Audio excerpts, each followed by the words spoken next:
So bali meron po tayo ditong regular customer sa vulcanizing shop, no, na magpapagawa daw siya ng tapalodo para sa service niya. So ito po, no.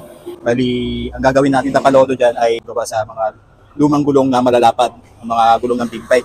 So bali yung mga tapalodo na to, basic na lang to ginagawa ko. Marami na ring umorder sa akin nung araw, pero ngayon ko po lang ipapakita o bibidyuhan ang paggawa ng tapalodo na ikakabit po natin sa kolong-kolong na to, no.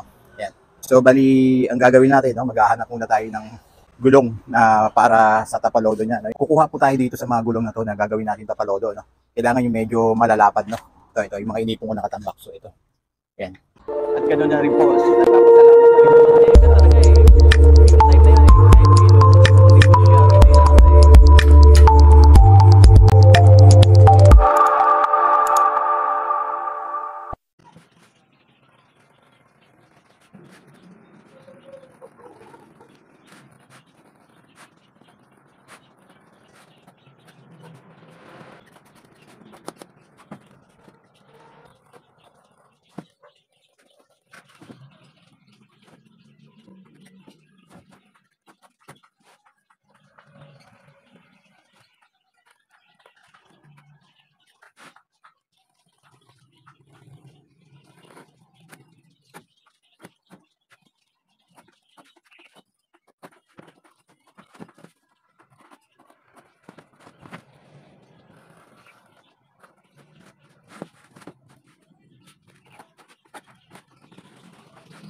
Hanap muna tayo ng materialis na gagamitin natin kung meron pang materialis dito, no.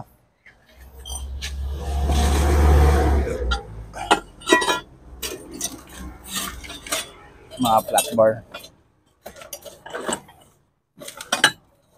So mukhang walang flat bar, no.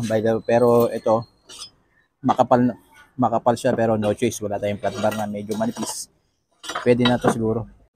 So ito po, no, na hindi po tayo nakahanap ng flat bar para maging pyesa niya sa gagamitin natin dito, ay may nakita naman akong angular bar. O medyo matrabaho nga lang kasi ito maghihiwa ka pa rito, then saka ka magpuputol, no, para dito sa kabilaan.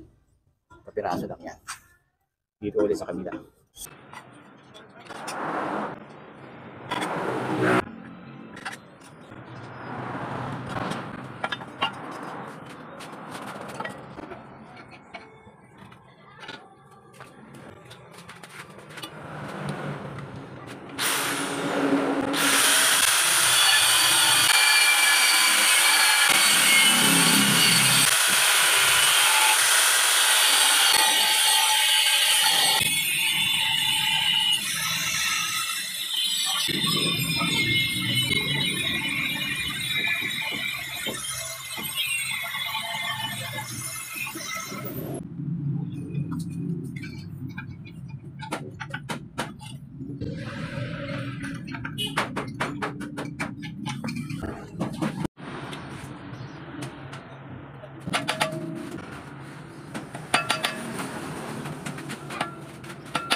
So ayan na po, no.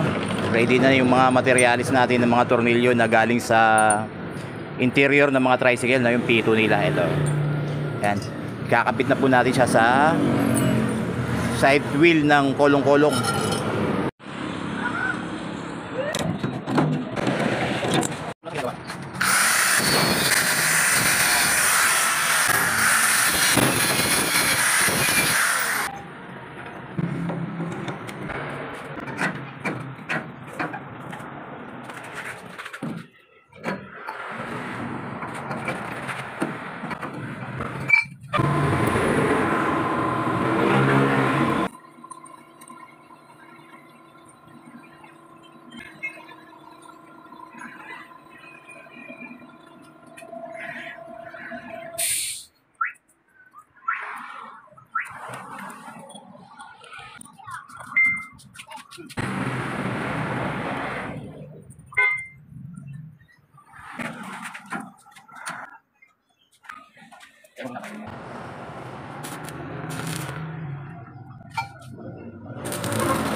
Ito yung ano, videographer ko. Ayun, game, ayusin mo, ha.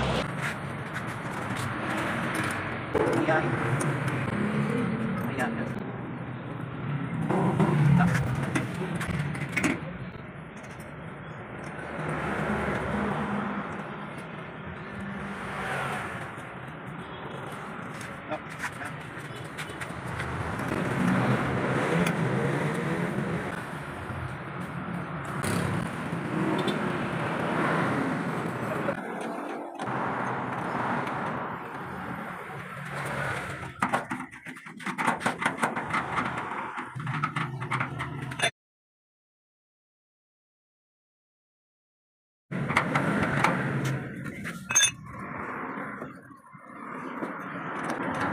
Pinturahan mo to, ha. Oo.